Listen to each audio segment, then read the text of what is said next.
أعوذ بالله من الشيطان الرجيم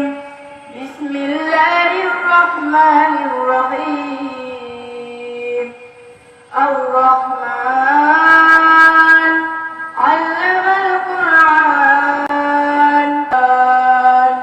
الشمس والقمر بحسبان والنجم والشجر يسجدان والسماء رفعها ووضع الميزان ألا تطغوا في الميزان وأقيموا الوزن بالقسط ولا تخسروا الميزان والأرض وضعها للأنام فيها فاكهة والنخل ذات الأكمام والحب ذو العصف والريحان فبأي آلاء ربكما تكذبان خلق الإنسان من صلصال كالفخار وخلق الجن من مارج من نار فبأي آلاء ربكما تكذبان رب المشرقين ورب المغربين فبأي آلاء ربكما تكذبان مرج البحرين يلتقيان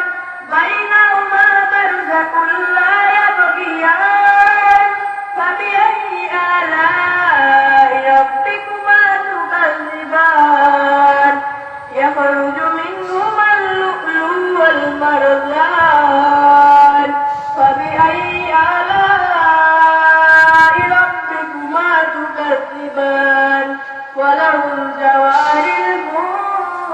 المنشآت في البحر كالأعلام فبأي آلاء ربكما تكذبان كل ما عليها فان ويبقى وجه ربك ذو الجلال والإكرام فبأي آلاء ربكما تكذبان يسأله من في السماوات والأرض كل يوم هو في شأن فبأي آلاء ربكما تكذبان سنفرغ لكم أيها الثقلان فبأي آلاء ربكما تكذبان يا معشر الجن والإنس إن استطعتم أن تنفذوا من أقطار السماوات والأرض فانفذوا لا تنفذون إلا بسلطان فبأي آلاء ربكما تكذبان صدق الله العظيم। আজ এ পর্যন্তই ডাঙ্গাপাড়া সরকারি প্রাথমিক বিদ্যালয় থেকে বিদায় নিচ্ছি আমি রহমতুল্লাহ।